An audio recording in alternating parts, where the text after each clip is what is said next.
สวัสดีท่านผู้ฟังที่เคารพทุกท่านครับพบกับรายการทนายความพบประชาชนทางสถานีวิทยุกระจายเสียงวัดฝายหินนะครับคลื่นความถี่ FM 104.50 เมกะเฮิรตซ์แล้วก็ทาง Facebook ทาง YouTube ก็ได้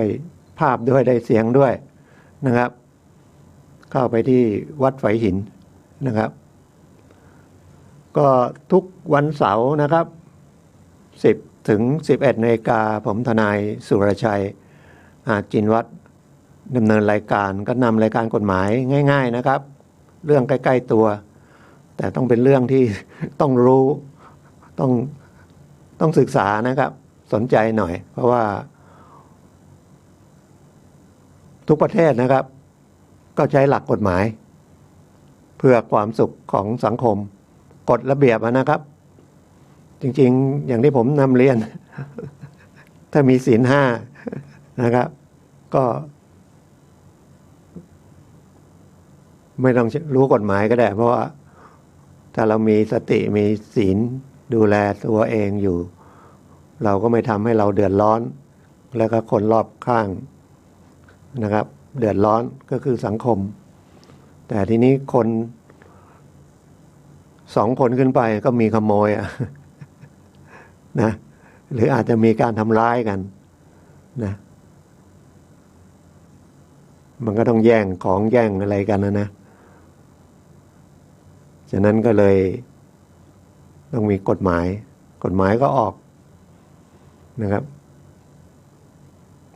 ถ้าเป็นประชาธิปไตยก็ออกจากสภาผู้แทนนะครับสสเสนอเข้ามาหรือเดี๋ยวนี้ก็ประชาชนก็เสนอเข้ามาได้นะครับกฎหมายเลยออกมาเยอะแยะกันไปหมดเลยนะฮะนี่ก็กำลังออกอีกแล้วทุกอย่างมันต้องเป็นกฎหมายมีตัวแม่มีตัวลูกอีกตัวแม่ตัวใหญ่เลยก็คือรัฐธรรมนูญกฎหมายที่ออกมาที่หลังก็นะครับขัดกับรัฐธรรมนูญไม่ได้อันนี้ไม่หมายถึงกฎหมายประกอบรัฐธรรมนูญเลือกตั้งเลือกสรรหาอะไรนั่นอีกเรื่องนะครับมันก็เลยเยอะแยะไปหมดนะครับแต่อย่างที่ผมบอกถ้ามีสติมีศีลธรรมนะครับแต่ทีนี้เรามีแต่คนอื่นไม่มีเราก็ต้องเลี่ยงนะครับผมก็เขาแล้วก็พูดเรื่องค้ำประกันอีกค้ำประกันไปแล้วก็อยากจะพูดอีกนะครับแต่วันนี้จะเอาเรื่องจำนองจำนำขายฝากการให้การฝากทรัพย์พักหนี้แก้หนี้ช่วงโควิดนี่นะครับแล้วก็เมื่อวานดูข่าวก็เสียใจนะแย่งน้ำทำนากัน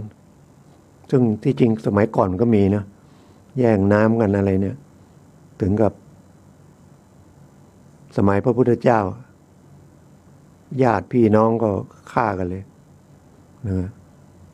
แย่งน้ำก็เลยมีพระห้ามญาตินะคำประกันก็พูดหลายครั้งแล้วแต่ที่มาพูดอีกก็เพราะว่าเสียใจแล้วก็ยังไงเห็นคนที่ไปค้ำประกันเขาค้ำประกันก็คือใช้บุคคลนะครับเพราะบางทีอาจจะมีหลักทรัพย์แต่หลักทรัพย์ไม่พอก็เอาคนค้ำประกันบุคคลค้ำประกันแต่กฎหมายออกใหม่มานี่ไม่นานนี่ก็อย่างเป็นลูกหนี้ร่วมนี่นะถ้ามาทำหลังกฎหมายใหม่เนี่ยประมาณไม่กี่ปีนะ30 ปี58มั้ง58นี่ก็6 ปีแล้วเนี่ยแล้วก็แก้มาเรื่อยเอาว่าใหม่สุดแล้วกันของไม่กี่ปีเนี่ย60 61เพราะว่าถ้าเขาไม่ได้เป็นลูกหนี้ร่วมมันอย่างของธกส.นั่นอีกอย่างนะก็ต่างคนต่างกู้ต่างเป็นกลุ่มกู้กันเป็นกลุ่มอันนั้นลูกหนี้ร่วมอย่างนั้นได้แต่อยู่ดีๆเปลี่ยนฐานะคือที่ไปเปลี่ยนสมัยก่อนเนี่ยถ้าเป็นผู้ค้ำประกันมันเป็นคล้ายๆ ร่วมรับผิดในลำดับที่สองอ่ะเจ้าหนี้ต้องไปตามเจ้าหนี้มันครบถ้วนก่อนนะครับคนให้กู้ก็เลยใช้เรียกว่าเทคนิคหรือช่องว่างทางกฎหมายก็บอกจับมากู้ร่วมกันซะเลยไม่ต้องไปคงค้ำประกันนะเป็นลูกหนี้ร่วมเลยโดนทั้งคู่เลยฟ้องก็ฟ้องเป็นลูกหนี้ร่วมไปแต่เดี๋ยวนี้ไม่ให้นะครับทำไมจะเป็นลูกหนี้ร่วมจริงๆเอามาเพราะว่าคนนั้นไม่ได้รับเงินงับทองนะแต่ถ้าไปกู้ก็ยังมีนะไปกู้สองสามีไปกู้เขาก็บอกไม่พอหลักประกันไม่พอเงินรายได้ไม่พอถ้าจะเอาก็ต้องเอาภรรยาที่มีรายได้ไปร่วมกู้กฎหมายก็พยายามแก้กู้ร่วมนี่มันเพิ่มหลักประกันอะไรอย่างเงี้ยนะมันก็น่าจะเอาภรรยาไปเข้าประกันแต่พออีกคนหนึ่งแต่อย่างครอบครัวนี่มันอาจจะเป็นกู้ร่วมแต่ผมกู้เงินเนี่ยแล้วบอกไปชวนเพื่อนมากู้ก็เคยเจอคดีอย่างนี้เนาะไปกู้เงินบ้านน่ะกู้ปลูกบ้านรายได้ไม่พอเขาบอกไปเอาเพื่อนมาเดี๋ยวมาเซ็นค้ำเขาจะเพิ่มเขาก็จะให้กู้ก็ไปชวนเพื่อนมาตอนหลังส่งไม่ได้ถ้าแบบเนี้ยหลังกฎหมายใหม่เนี่ยนะครับถือว่าไม่ต้องรับผิดชอบเพราะว่ากฎหมายเขียนว่าลูกหนี้ร่วมเขาไม่ได้รับเงินนะครับ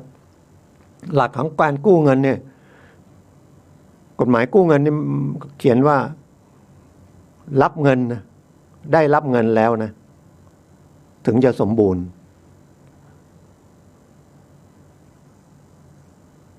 ถ้าไม่ได้รับเงินกู้เงินแล้วเซ็นสัญญาแล้วแต่ไม่ได้รับเงินแล้วเงินก็ต้องเท่ากับที่จำนวนที่กู้ไม่ใช่หักนู่นหักนี่กู้100,000ได้มา8,000บอกหักลูกดอกเบี้ยล่วงหน้าไว้ก่อนอะไรเงี้ยมันไม่ใช่นะถ้ากู้แล้วเขาถึงเขียนว่ากู้และรับเงินไปครบถ้วนแล้วในวันที่ทำสัญญาแล้วส่วนใหญ่ถ้าเราเป็นเจ้าหนี้ที่จริงเจ้าหนี้เขารู้เยอะนะเขาก็จะออกหลักฐานที่ว่าเราได้รับเงินเขาอาจจะโอนเงินเข้าบัญชีเราหรือเขียนเช็คเป็นซื้อแคชเชียร์เช็คจ่ายให้เรานะชื่อเราอย่างเงี้ยแล้วเราก็ต้องไปเข้าบัญชีเราครับหรือมีหลักฐานเห็นชัดว่ามอบเงินกันเดี๋ยวนี้ก็มีการถ่ายรูปเพราะมือถือมันเป็นกล้องไปละก็ถ่ายว่ารับเงินไปละนั่นแหละเพราะอันนี้มีดีกาออกมาแล้วไม่ใช่เป็นลูกหนี้ร่วมก็ไม่ต้องรับผิดชอบแต่ถ้าเป็นผู้ค้ำประกันก็ต้องรับผิดชอบแต่เมื่อเจ้าหนี้ผิดนัดลูกหนี้ผิดนัดขออภัยลูกหนี้คนเอาเงินไปนะผิดนัดไอ้ตัวลูกหนี้เจ้าหนี้จะต้องแจ้งให้ผู้ค้ำประกันทราบภายใน60 วันถ้าพ้น60 วันแล้วถือว่าไม่แจ้งดอกเบี้ยที่มันเกิดขึ้นภายหลังใครเสียหายอะไรภายหลังนี่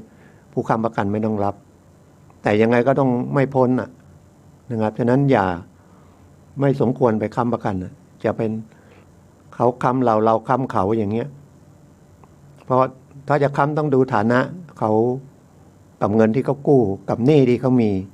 ก็คือเราต้องช่วยกันเช็คนะครับไม่นั้นไม่ต้องไม่ค้ำโกรธกันก็โกรธไม่นั้นมันเสียก็โกรธกันอยู่ดีเขาก็ส่งไม่ได้ไม่กี่วันก็ตำรวจเป็นตำรวจก็ค้ำประกันกู้กันอย่างเงี้ยกู้สหกรณ์อย่างเงี้ยตัวเองก็ส่งหมดละลูกหนี้คนหนึ่งเกษียณไปค้างหนี้อยู่60,000 แล้วก็ทำเฉยละ เขาก็เดือดร้อนละผมก็บอก เดี๋ยวก็ต้องโดนฟ้องนะครับโดนฟ้องก็ไม่รู้จะทำยังไงก็ต้องไปขอผ่อนเขาแล้วไปไล่เบี้ยกฎหมายเขียนไว้ไปไล่เบี้ยได้แต่ถ้าคนนั้นเขาไม่มีหลักทรัพย์เนี่ยนะครับเป็นหนี้ทางแพ่งเนี่ยนะครับต้องดูฐานะการประกอบอาชีพเขารายได้เขาและทรัพย์สินเขาไม่นั้นเราก็เสี่ยงนะครับเสี่ยงกับเขาโดยไม่ได้อะไรเลยนะครับแล้วก็เขาก่อนก็มีอย่างเงี้ยไปค้ำประกันอันนี้ครูไปค้ำประกันลูกศิษย์จบมาละไปทำธุรกิจ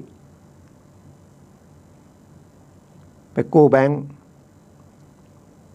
แต่แบงค์เขาเห็นว่า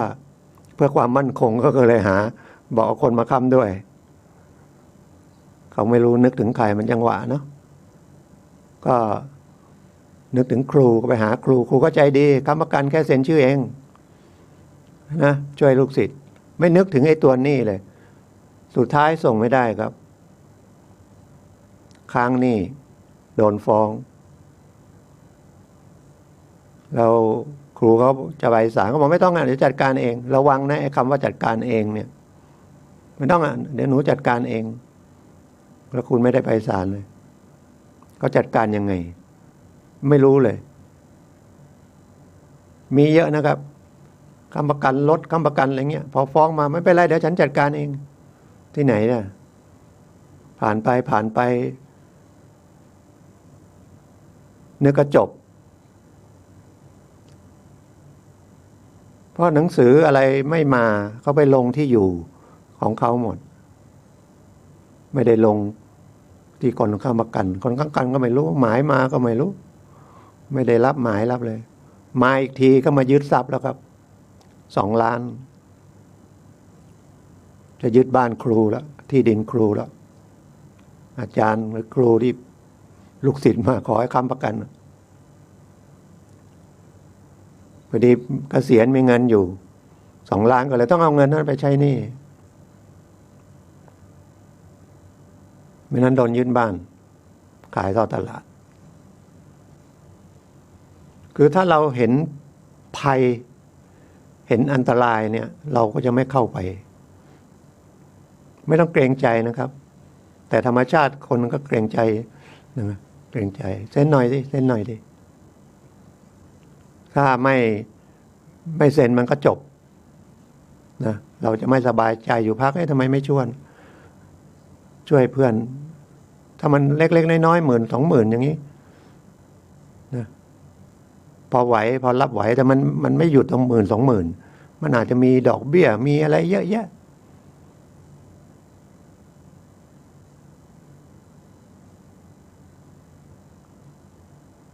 ฉะนั้นเกรงใจเรื่องอื่นนะบอกช่วยเรื่องอื่นนะครับถ้าให้ยืมเงินก็ดูด้วยนะครับว่าเขามีฐานะที่จะคืนเงินเราไหมอย่าไปหวังมองแต่ดอกเบี้ยชอบไปมองของเล็ก ธรรมชาติมนุษย์นะชอบมองของเล็กมากกว่าของใหญ่เป็นทุกคนนะผมก็เป็นธรรมชาติของมนุษย์มันมีความโลภอยู่ในตัวไม่อยากจ่ายตังค์เยอะอยากได้ของดีนะครับก็โดนทุกคนนะครับโดนทุกคนเขาขายของเขาต้องคุ้มค่าราคาเขานะครับอย่างออกทีวีเดี๋ยวนี้ขายกันแข่งราคากันใหม่ๆก็ราคาสูงช่วงนั้นเขาก็กำไรไปเยอะแล้วหลังๆมาขายพวกอาหารเสริมพวกเสื้อผ้าพวกอะไรเยอะแยะนะดูด้วยนะครับมันคุ้มไหมเช็คด้วยว่าคนอื่นเคยซื้อไหมนะราคาอาจจะถูกแต่ว่ามันไม่น่าจะถูกเกินไปที่มันถูกได้เพราะว่า เขาลดค่าใช้จ่ายไปเยอะนะครับ คือไม่ต้องไปเช่าที่ขายสินค้าไม่ต้องจ้างลูกจ้างขายสินค้า ผมก็ลองสั่งซื้อนะอย่างแต่ก็ดูว่ามันเนี่ยเสื้อผ้าเนี่ยกางเกงเนี่ยนะถ้าไปซื้อข้างนอกมันก็400สมมติแต่ซื้อตรงนี้ก็มันก็เหลือประมาณ300ก็โอเค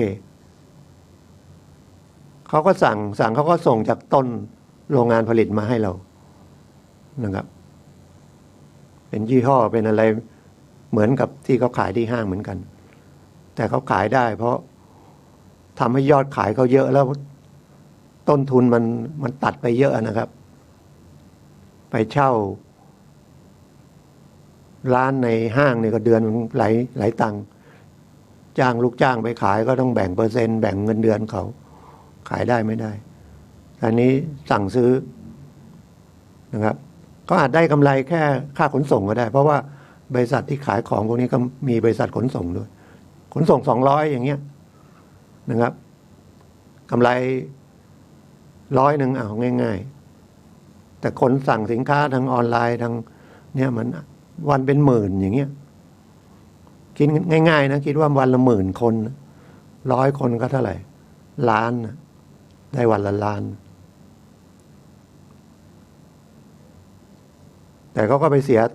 ค่าช่องทีวีโฆษณาค่าพนักงานขายนั่นก็อัดเทปไว้แล้วเสียไปครั้งเดียวแล้วนะก็แล้วแต่ธุรกิจมันเปลี่ยนไปอย่างนี้แต่ว่าผมคุยก็คือระวังอันนี้ผู้ค้ำนะครับเดือดร้อนทีนี้จำนองนี่ต้องเอาที่ดินก็โฉนดก็แล้วกันนะถ้านส.3ก็เฉพาะธกส.แต่ตอนนี้ใครมีโฉนด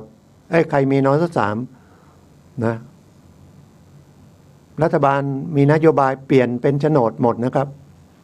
แต่ว่าไม่ใช่ยกเลิกนะถ้าจะออกเป็นโฉนดได้ก็ไปออกเป็นโฉนดเพราะว่าโฉนดถือว่าเป็นกรรมสิทธิ์ของเราเลยนส.3นี่มันเป็นสิทธิทำมาหากินหลักทางกฎหมายมันต่างกันเยอะนะครับเอาโฉนดแล้วต้องไปที่สำนักงานที่ดินไปจดทะเบียนนะครับไม่ใช่เอาโฉนดไปแล้วเจ้าหนี้ยึดไว้อย่างนั้นแล้วให้เขียนอะไรก็ไม่รู้เซ็นนู่นเซ็นนี่บางทีเป็นเซ็นไม่ใช่เซ็นสัญญากู้อย่างเดียวเป็นสัญญามอบอำนาจด้วยแล้วเราก็ถ่ายเอกสารบัตรประชาชนทะเบียนบ้านให้เขาเซ็นเอกสารให้เขาหมดเพราะตอนนั้นเราอยากได้สตังค์ได้เงินเขาว่าไงก็ทำหมดไม่นั้นก็ไม่ได้ตังค์เดือดร้อน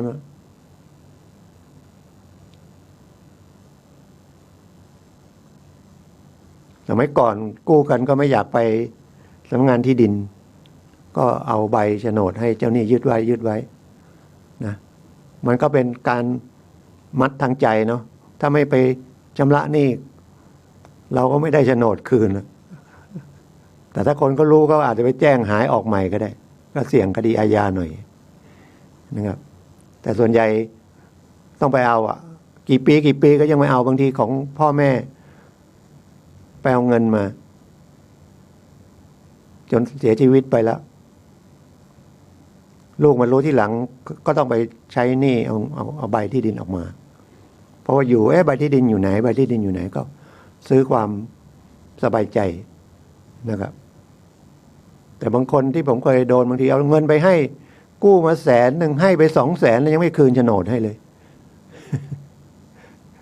กู้กันเองอย่างเงี้ยยึดไว้อย่างนั้น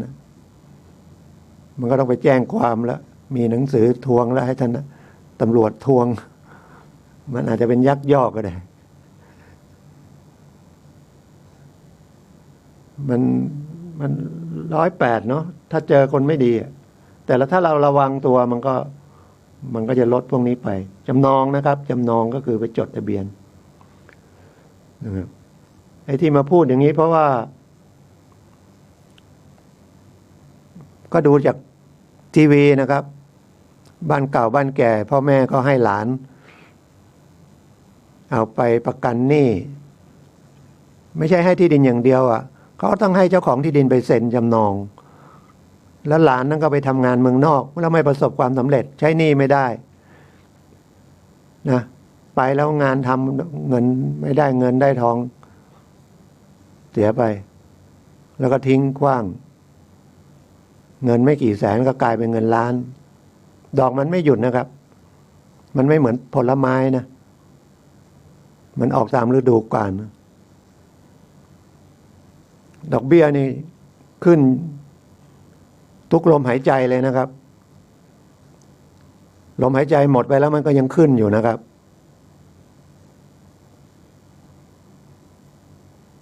มันน่าจะมีว่ามันก็เขียนไม่ได้นะไม่มีใครผ่านหลักกฎหมายนี่แล้วนะว่าห้ามเรียกดอกเบี้ยเกินเท่าตัวกู้ไป100,000ดอกเบี้ยจะกี่ปีกี่อะไรก็ถ้ามันเกิน100,000ไม่ให้อย่างเงี้ย ใครจะไปยอมใช่ไหมคุณมาเอาเงินผมแล้วคุณก็รู้แล้วคุณต้องจ่ายดอกเบี้ยแล้วดอกเบี้ยทางกฎหมายก็ให้สูงนะ115ต่อปีถ้าไม่ระบุดอกเบี้ยก็7%ครึ่งต่อปีตอนเอาไม่ได้นึกอะไรอยากได้ต้นอย่างเดียวแล้วก็คิดดอกเบี้ยนั้นมันตัวเล็ก100,000ปีละ15,000นะ5 ปีก็80,000นะมั้ง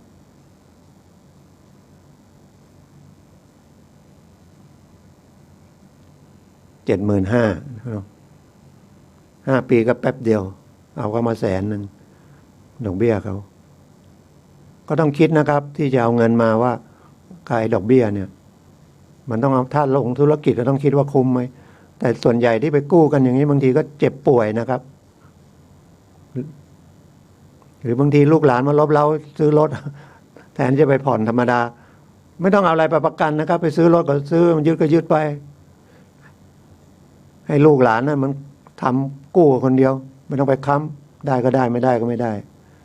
ช่วยดาวให้มันไม่ต้องไปนั่งผ่อนยอมเสียเงินดาวให้4-5 หมื่นก็จบสบายใจสุดท้ายเขาก็ยึดแล้วก็การยึดที่ดินก็ต้องเอาไปขายทอดตลาดคำว่าขายทอดตลาดก็มีกฎหมายดูแลอยู่ก็คือขายในที่สาธารณะแข่งขันราคาได้จะสูงจะต่ำกันยังไงแต่ว่าตอนนี้ก็บอกว่าไม่ให้ต่ำกว่า 70%ถ้าเป็นที่ดินนะเพราะที่ดินมันเขาก็ต้องไปเอาราคาประเมินที่กรมที่ดินแต่จริงไอ้ราคาประเมินนี่ก็เป็นของอะไรทรัพย์ที่ประเมินที่ดินนะที่มีที่ดินอีกหน่วยงานหนึ่งนะครับ3 ปีก็ปรับที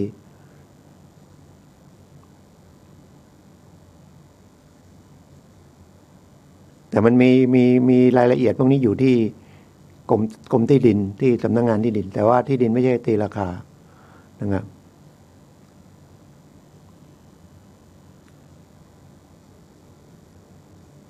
เป็นส่วนของที่ดูแลที่ดินทั่วประเทศที่มันจะว่าเป็นของรัฐบาลก็ได้นะไม่ใช่ทรัพย์สินส่วนพระมหากษัตริย์นะมันมีอีกอันหนึ่งเนี่ยติดปากไม่ได้จดมานะครับเดี๋ยวเที่ยวหน้ามาบอกก็ราคานั้นประเมินล้านหนึ่งก็ต้องซื้อไม่ต่ำกว่า700,000นะ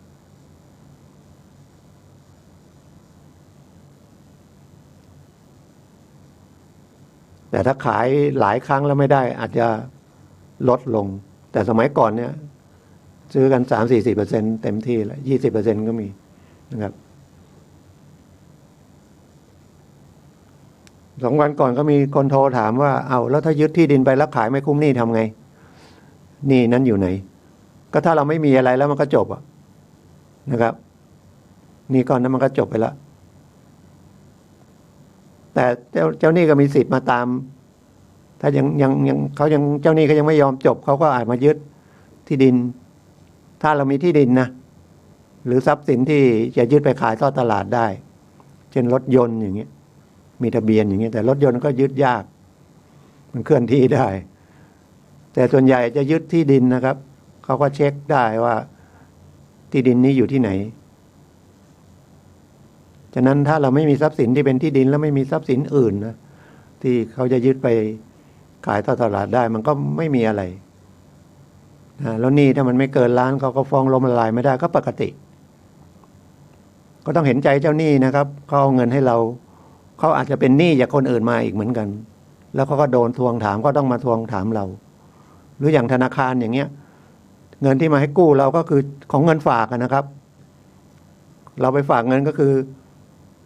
ธนาคารต้องรับผิดชอบว่าเราต้องถอนได้ฝากเท่าไหร่ก็ถอนได้นะครับเขาก็ต้องดูแลเรื่องสินเชื่อให้มัน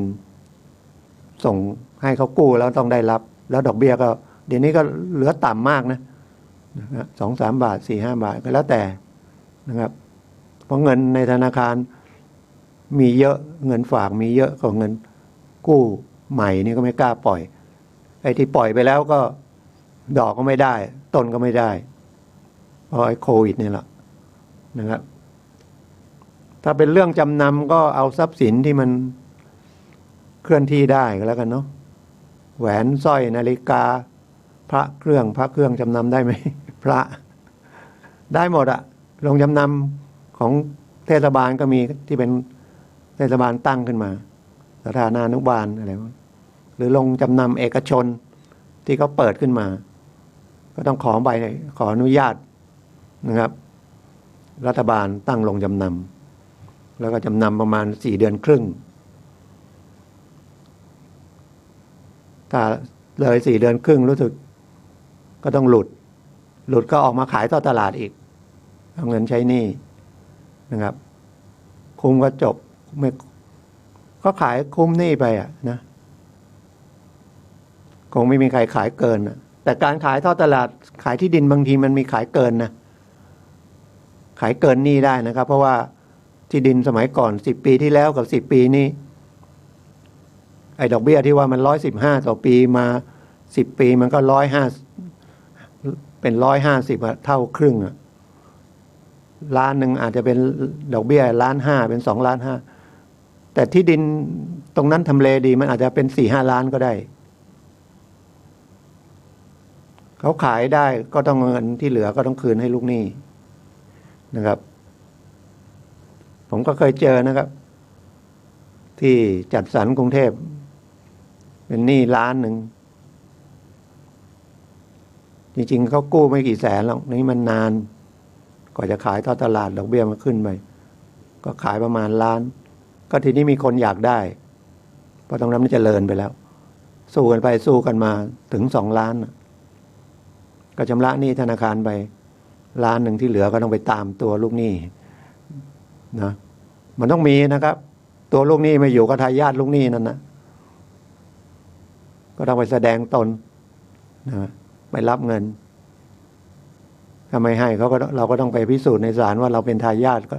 ผู้รับมรดก เพราะเงินนี้ของคนตายก็เป็นมรดกนะครับไปรับที่บังคับคดีนะครับ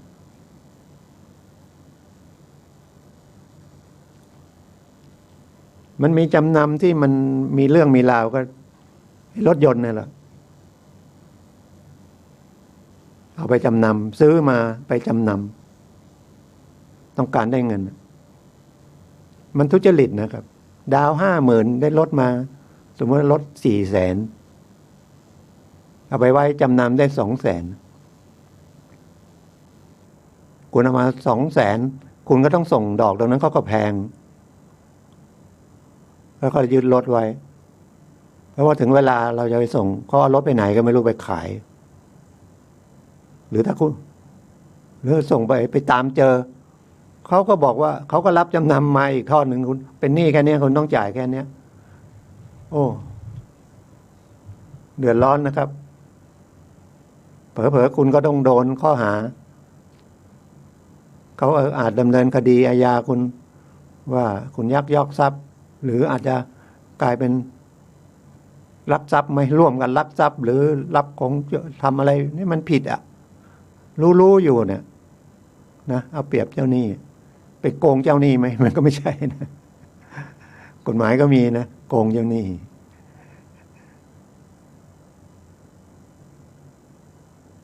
อันนั้นคิดไม่ถูกก็เจอเหมือนกันแต่แล้วก็เอารถเครื่องแต่หลังเอารถยนต์เลยไม่มีก็ติดคุกกันนะครับแล้วติดคุกจบไหมถ้าคุณมีทรัพย์สินเขาก็ต้องเอาคุณก็ต้องใช้คืนเขานะแต่ก็ตัวนั้นไม่มีแล้วเนาะถ้ามีก็คงไม่ทำแบบเนี้ยแล้วติดคุกอาจจะ2 ปี 3 ปีก็แล้วแต่อย่าทำเลยนะครับไม่คุ้มหรือใครคิดว่าคุ้มก็ทำก็แล้วกันช่วงนี้เป็นมีโควิดในเรือนจำก็มีนะเกิดไปติดโควิดในเรือนจำอีกคำประกันจำนองจำนำขายฝากก็ยังมีอยู่นะครับ มีกระแสหลายครั้งเป็น10 ปีมาแล้วว่าจะแก้ไขไม่มีการขายฝากยกเลิกไปเลยขายฝากนี่ระวังนะครับขายไปเลยนะครับจำนองนี่ยังเป็นของเรานะจนกว่าเขาจะยึดไปขายต่อตลาดมีคนมาซื้อได้ไล่ได้เมื่อกี้พูดจำนองก็จะพูดต่ออีกทีนะที่ว่าหลานเอาไปแล้วก็เอาของตากับยายขายทอดตลาดแต่คนไทยใจดีนะครับเขาก็ลง Facebook ลงอะไรขอบริจาคก็ได้บริจาคเงินมา1 ล้านกว่าบาทแต่คนที่เขาซื้อเขาไม่ขายเขาไม่ขายแต่เขาได้เงินล้านอันนั้นเขาก็จะไปซื้อที่อื่นแต่ทีนี้คนมีอายุนะก็บอกว่าบ้านนั้นบ้านเดิมอยากอยู่บ้านเดิมความจริงก็โชคดีเนาะถูกไหมจะมีใครสักกี่คนน่ะประเทศอื่นไม่มีเนาะประเทศไทยเนี่ยใจดีบริจาคคนละ100-200เดี๋ยวก็ได้เงินล้านละมันก็เลยมีทุจริตมีเป็นนักเรียนมั่งบางทีไม่ใช่มันก็เลยทำให้ความใจดีมันเสียหายไปทำเป็นลำบากยากจนปวดเจ็บป่วยอะไรแล้วเดี๋ยวนี้ฉลาดก็ไม่ต้องส่งเยอะนะ100เดียวเอา100เดียวโอนไป100เดียวอย่างที่ผมบอก10,000 คนมันก็ล้านละนะครับ100ถูกไหม10,000 แสนล้านนะเงินล้านเนี่ยนะแป๊บเดียวเองเดี๋ยวนี้ก็เลยออกทาง Facebook เยอะเลยนะจริงมั่งเท็จมั่งก็ดูด้วยนะครับเพราะคนไทยชอบทำบุญทำทานเนี่ยทำทานเนี่ยง่ายเห็นรัฐมนตรียุติธรรมจะไปคุยคนที่ซื้อว่าให้ขายแต่คนนั้นเขาก็ยืนยันไม่ขายก็อยากก็บ้านอันนี้ไว้แต่ยายเจ้าของบ้านก็ได้บ้านใหม่ละนะครับหลังใหญ่ด้วย 1 ล้านกว่าบาทกำลังตกลงจะซื้อขายกันกับเจ้าของที่ใหม่นะที่ใหม่นั้นก็ติดธนาคารเหมือนกันเขาก็จะไปเจรจาธนาคารมีเยอะนะครับที่ดินธนาคารนะถ้าใครมีเงินนะครับจะลงทุนก็มาถ้ามีเงินฝากอยู่เงินส่วนตัวอยู่ไม่ต้องไปให้ใครกู้นะครับที่มันดอกเบี้ยถูกแพงๆหายนะครับ0นะครับแต่ถ้าจะลงทุนเกี่ยวกับที่ดินไปถามธนาคารเลยนะครับที่เขาติดไว้หน้าธนาคารที่เขายึดมาแล้วรอขายนะครับไปเจรจานะครับไอ้ที่เขาติดลดได้ประมาณ 70-80% ถ้าคุณมีเงินสดไปซื้อเลยแต่ก่อนไปซื้อไปดูให้ดีนะครับว่ามันใช่ตรงนั้นไหมต้องมีความรู้นะครับไปตรวจที่ดินหลักโฉนดมันใช่ไหมบ้านมันใช่ไหมมันเข้าออกสะดวกไหมมันแข็งแรงไหมต้องมาปรับปรุงอะไรไหม ถ้ามันมีบ้านด้วยเราก็มาให้เขาเช่านะครับค่าเช่ามันจะได้มากกว่าดอกเบี้ยแล้วมันที่ซ่อนอยู่ในนั้นน่ะที่ดินตัวเนี้ยมันขึ้นนะครับยอมซื้อในหมู่บ้านจัดสรรอย่างเงี้ยมันเป็นทำเลดีอย่าไปซื้อโดดขายยากไปซื้อโดดเนี่ยมันอาจจะได้เนื้อที่เยอะนะครับแต่เวลาจะขายเนี่ยมันขายยากแต่ถ้ามันอยู่ในหมู่บ้านจัดสรรนะครับเยอะแยะเลยคอนโดก็ได้นะครับแต่ไปดูให้ดีนะครับเดี๋ยวมันผิดห้องผิดหลังผิดโฉนดถ่ายรูปมาดีไม่ใช่ไหมต้องมีความรู้ด้วยนะครับถ้าอย่างเงี้ยผมไม่คัดค้านนะครับถ้ามีเงินอยู่2-3 ล้านก็ลงไปเล่นสัก1 ล้านก็ได้ไปซื้อไปหาสักไอ้ที่มัน4-5 แสนก่อน7-8 แสนก่อนแล้วเดี๋ยวมันก็ขยับไปแต่ไม่ถึงกับขนาดต้องไปซื้อจากขายทอดตลาดถ้าไม่มีความชำนาญนะครับบางคนมีตังค์เนี่ยก็ไปค้าขายซื้อสินค้าในการขายทอดตลาดซื้อบ้านซื้อที่ดินซื้อคอนโดซื้อรถยนต์อะไรพวกนี้นะครับแต่เขาต้องมีความรู้นะต้องมีตลาดนะครับแล้วก็ซื้อขายก็ได้เยอะเริ่มจากเล็กๆน้อยๆก็แล้วแต่นะครับคนเราก็มีอะไรบุญวาสนาไม่เหมือนกันบางคนทำบ้านเช่าได้บางคนทำบ้านเช่าไม่ได้นะครับบางคนปล่อยเงินกู้ได้บางคนปล่อยเงินกู้ไม่ได้นะครับเดี๋ยวไปคิดว่าปล่อยเงินกู้ได้ดีอาชีพใครอาชีพเขานั้นนะโชคทางไหนก็โชคทางนั้นนะอย่าไม่ใช่ฟังผมแล้วไปทำก็เป็นแนวทางนะครับที่มันมองเห็นอยู่มันก็จากการเป็นทนายความนี่แหละนะครับแล้วก็จากการเป็นสินเชื่อธนาคารนะแต่ถามตัวเองมีไหมทำอย่างนี้ไม่ได้ทำนะครับเป็นคนไม่กล้าเสี่ยงแล้วก็ไม่มีเงินจะเสี่ยง ไม่มีหนี้ตอนนี้ก็บุญแล้วนะครับประคองตัวอยู่ไม่มีหนี้ ก็สบายใจนะครับถ้ามีหนี้นี่มันเหมือนกับโอ้โหทุกข์ที่สุดละเอาขายฝากนี่กฎหมายก็แก้ใหม่นะครับก่อนนี้ขายฝาก100,000ตกลงซื้อคืน200,000ก็ได้ กฎหมายไม่บังคับแต่นี้บังคับเขาก็มีลอดช่องอีกลอดช่องไม่ใช่ขนมนะช่องกฎหมายเนี่ยกฎหมายบอกไม่ให้เกิน115ต่อปีเอาเงินไป100,000คุณจะแล้วรู้สึกจะมีกำหนดไม่เกินถ่ายคืนนี่ไม่เกิน10 ปีที่ดินนะก็เป็นขายฝากนี่ก็คือเรื่องที่ดินแล้วก็ไปจดทะเบียนที่ดินจากนั้นเวลาไปที่ดินมันมี2 อันนะครับประกันหนี้ด้วยจำนองกับประกันหนี้ด้วยขายฝากนะครับดูดีๆนะไม่ใช่คุยกันจำนองเคยมานะมาดูอีกทีมันขายฝากมันหลุดไปแล้วแต่เวลาไปคุยกันจำนองฉะนั้นเอาให้แน่เนี่ยถึงพยายามมีความรู้กฎหมายนะจำนองมันจำเป็นของเราอยู่จนกว่าจะขายทอดตลาดได้มันไล่เราออกธนาคารยึดไปไล่เราออกก็ไม่ได้เรายังอยู่ได้จนกว่าจะมีการขายทอดตลาดแล้วคนซื้อจากการขายทอดตลาดไปโอนกรรมสิทธิ์เรียบร้อยแล้วเขาถึงจะมาไล่เราออกได้ถ้าไม่ออกเขาก็ตำรวจมาจับเราออกแต่ขายฝากเนี่ยสมมติว่า100,000ตกลง5 ปี5 ปีก็5คูณ15มันก็75ราคาถ่ายคืนไม่เกิน175,000 5 ปีแล้วระหว่างนี้ไม่ต้องมีผ่อนอะไรนะขายฝากเพราะเราขายให้เขาไปแล้วนะแต่ยังให้เราอยู่5 ปีแล้วก็อย่าให้พ้น5 ปีก่อน5 ปี เอาค่าถ่ายไปคืนเขาได้เกิดมีเงิน3 ปีก็ไปถ่ายคืนก็ดอกเบี้ย3 ปีแล้วระวังกำหนด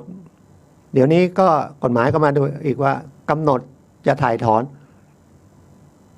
ให้ผู้ซื้อฝากแจ้งด้วยเพราะสมัยก่อน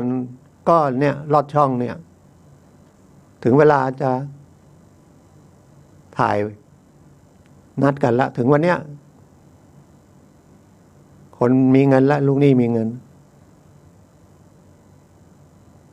ผู้ขายฝากมีเงินแต่ผู้ซื้อฝากไม่อยากได้ตังค์เพราะเห็นแล้วมันได้กำไรที่ดินมันขึ้นไปเยอะแยะเลย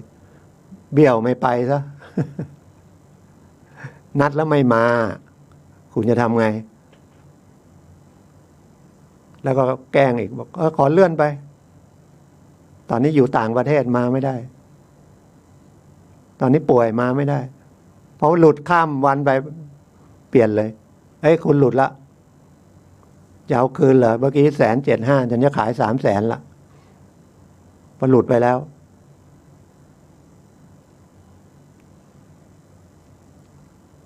กฎหมายก็พยายามแก้แต่ยกเลิกไม่ได้ฉะนั้นไม่ควรไปทำขายฝากทำจำนองอย่างเดียวอย่าไปหน้ามืดจะเอาเงินแล้วเดี๋ยวนี้ก็มีเยอะแยะนะครับดอกเบี้ยอาจจะแพงหน่อยที่ผมเรียกธนาคารห้องแถวอะเพราะเราเข้าธนาคารปกติไม่ได้เพราะเราไม่ได้เป็นลูกค้าใช่ไหมแต่เกษตรกรก็เป็นลูกค้าธกสส่วนใหญ่นะครับ90%มั้งดอกเบี้ยก็ถูกแล้วก็มีสินเชื่อดูแลแล้วก็เรียกว่ากู้ง่าย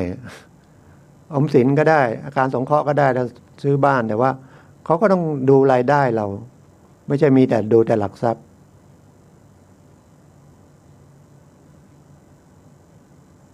พอพูดถึงธนาคารการสงเคราะห์ก็มีเรื่องที่อาจจะเคยเล่าแล้วเล่าอีกก็ได้ลูกอยากได้ตังค์200,000รู้จักกับสินเชื่อก็บอกอยากได้200,000ก็โอเคให้เดี๋ยวก็จะคุณก็ทำซื้อบ้านแม่ดิ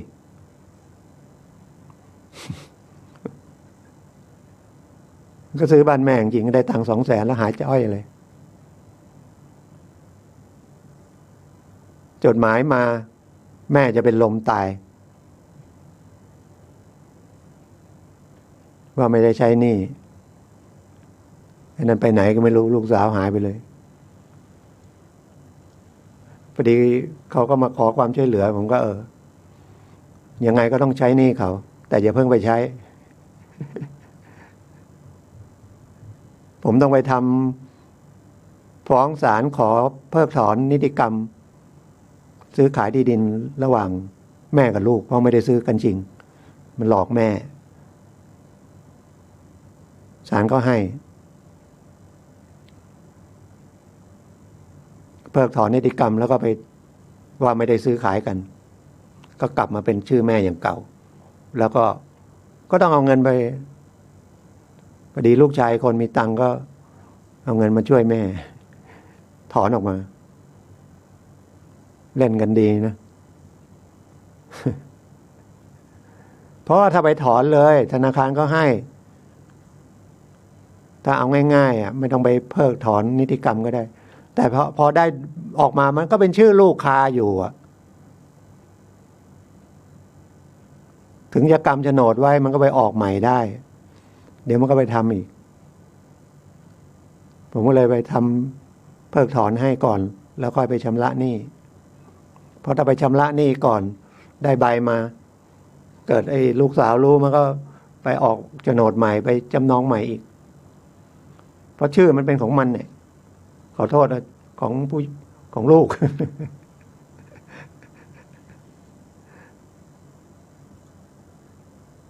ให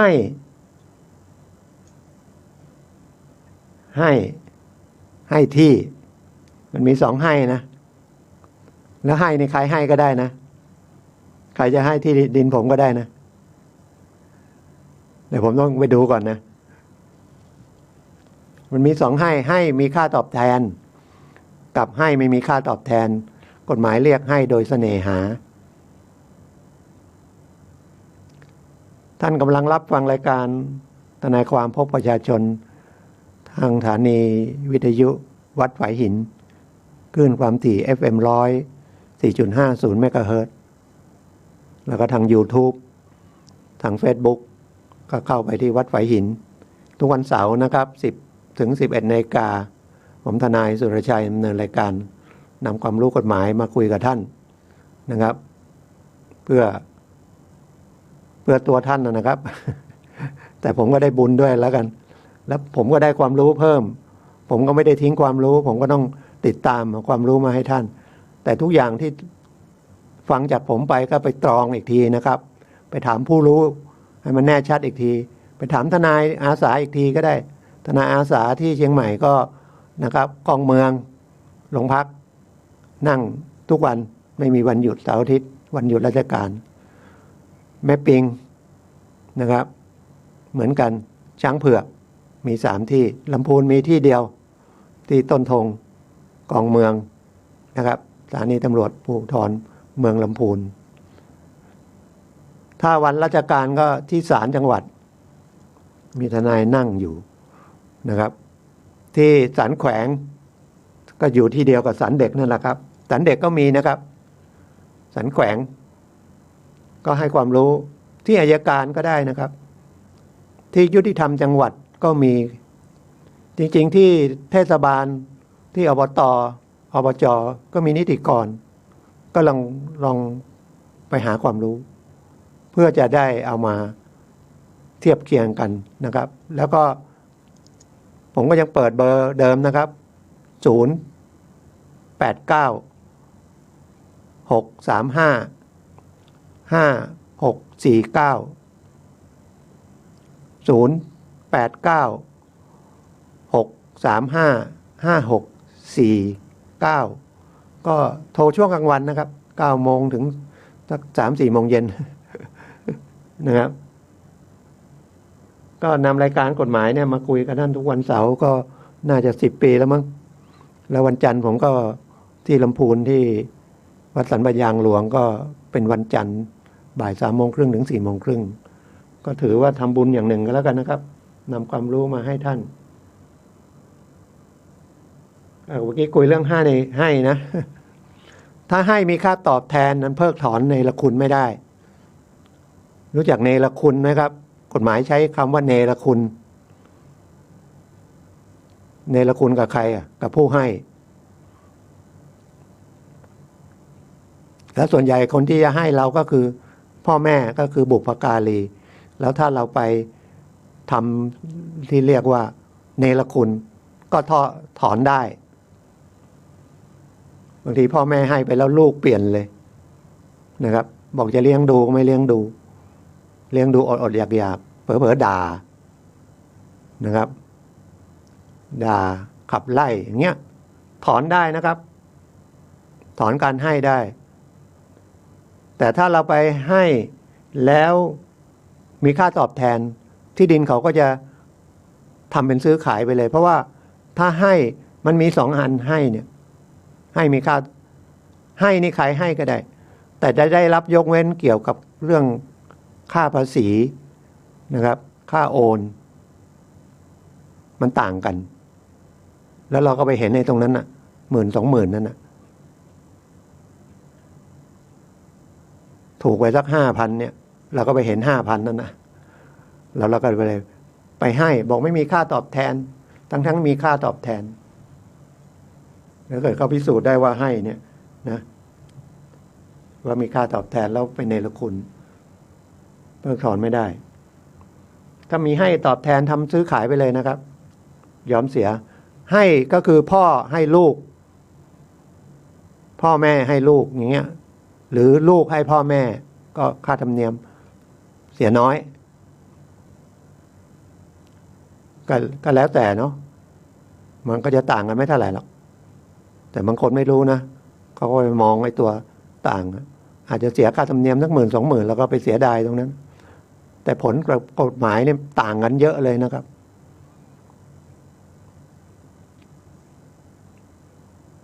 ถ้าให้ไม่เสน่หา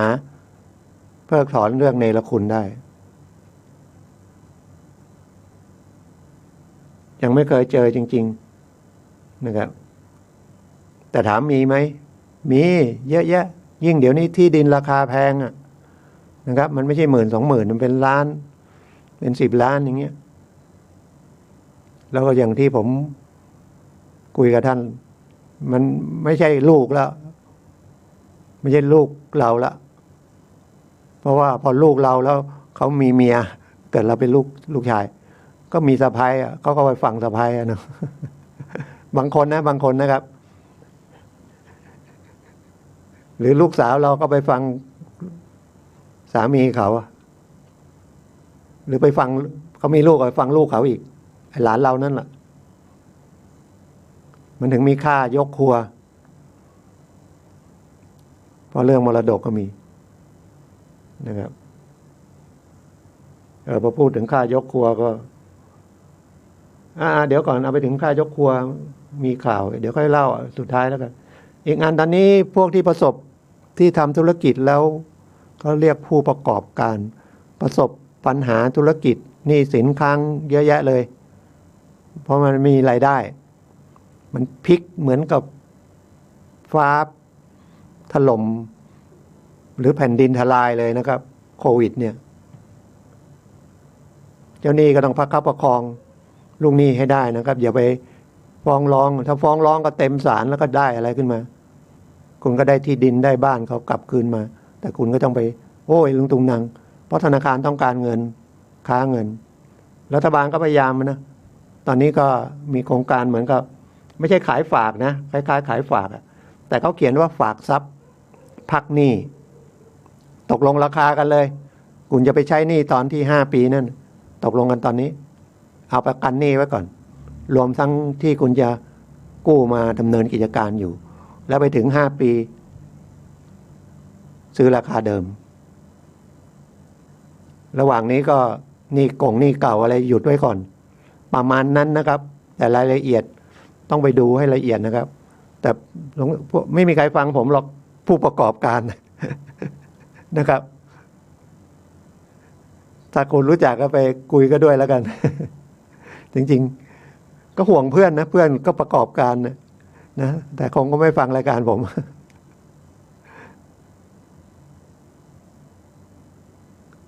นี่หลายล้าน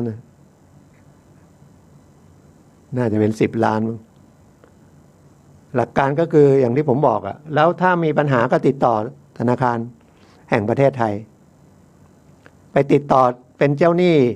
ลูกหนี้ธนาคารไหนก็ไปติดต่อจริงๆเจ้าหนี้ตอนนี้ต้องช่วยลูกหนี้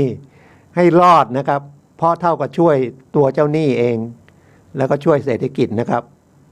อย่าถือว่าเป็นเจ้าหนี้ไม่ใช่กันจะยึดขายเท่าตลาดไปขายใครขายก็ได้ราคาน้อยคนที่มีเงินเขาก็เก็บเงินไว้ธนาคารอย่างเดียวเขาจะมาเสี่ยงซื้อตึกแถวเหรอโควิดจะไปเมื่อไหร่ยังไม่รู้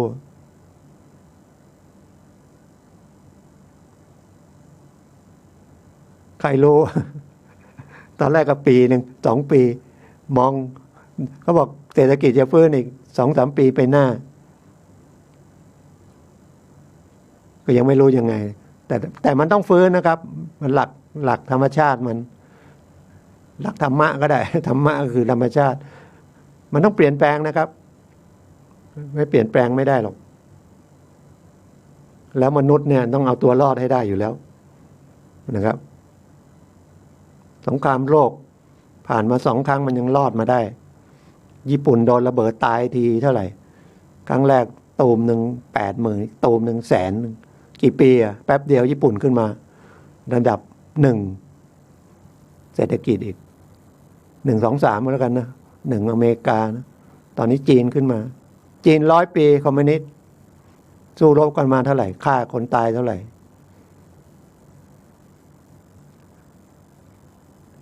ไทยก็เป็นอย่างไทยๆนะ ประชาธิปไตยอย่างไทยๆก็ไม่กี่ปีไม่ถึง100 ปีเนาะลมโค้งคานก็ยังเป็นไทย ความจริงถ้ามันเอื้ออาทรกันแบบไทยๆจริงๆนะครับมันจะไปได้รอดกว่านี้แต่นี่มันเอาเป็นเอาตายในเรื่องการเมืองเกินไปฉันจะเอามาเป็นรัฐบาลแล้วก็หาผลประโยชน์อย่างอื่นหรือเปล่าคอร์รัปชันหรือเปล่า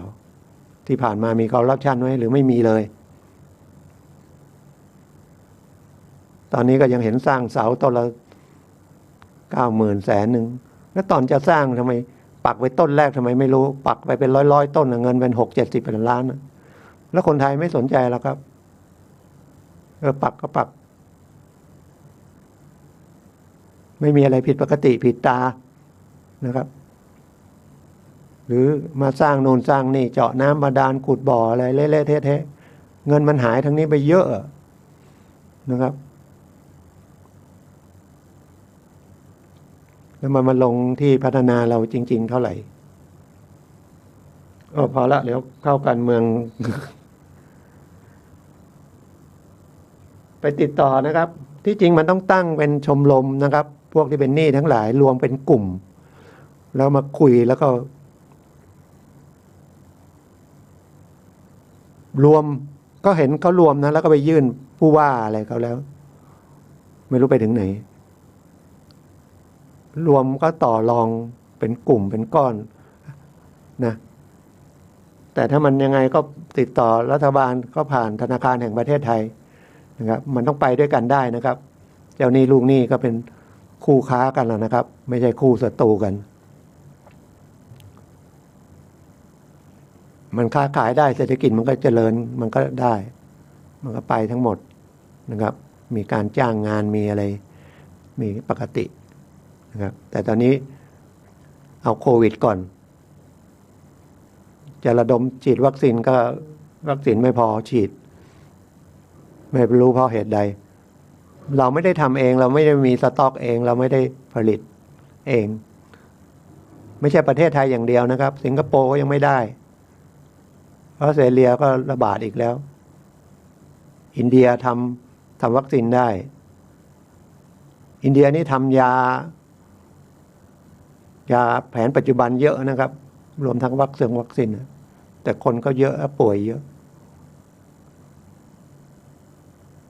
ตายเยอะก็คนเยอะก็ต้องตายเยอะเนาะมันก็ถือว่าปรับเปลี่ยน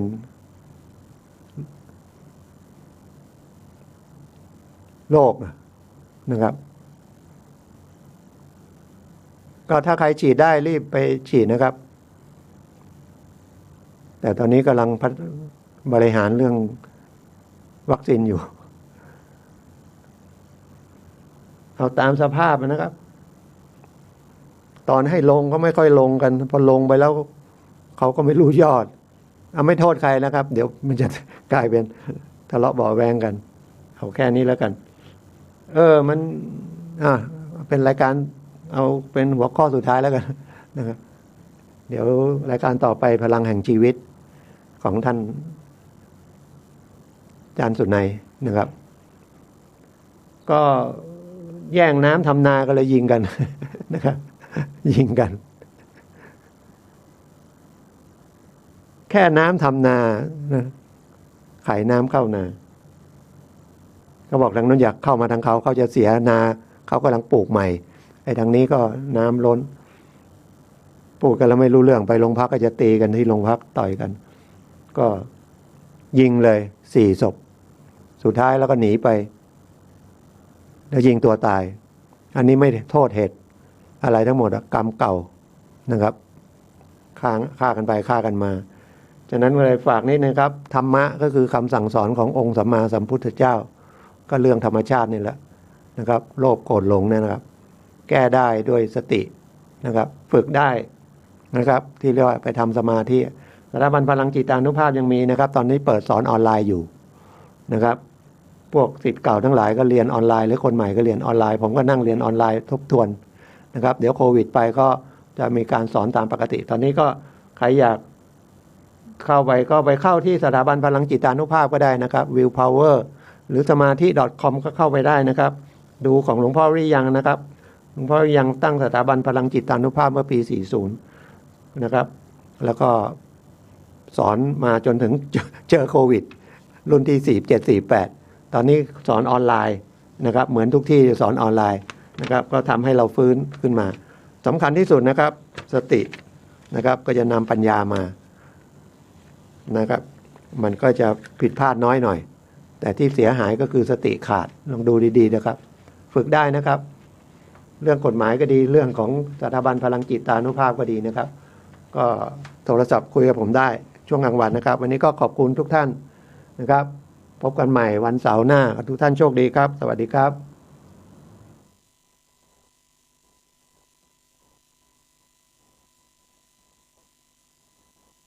ต้องเงียบไปนิดนึงก่อนนะครับ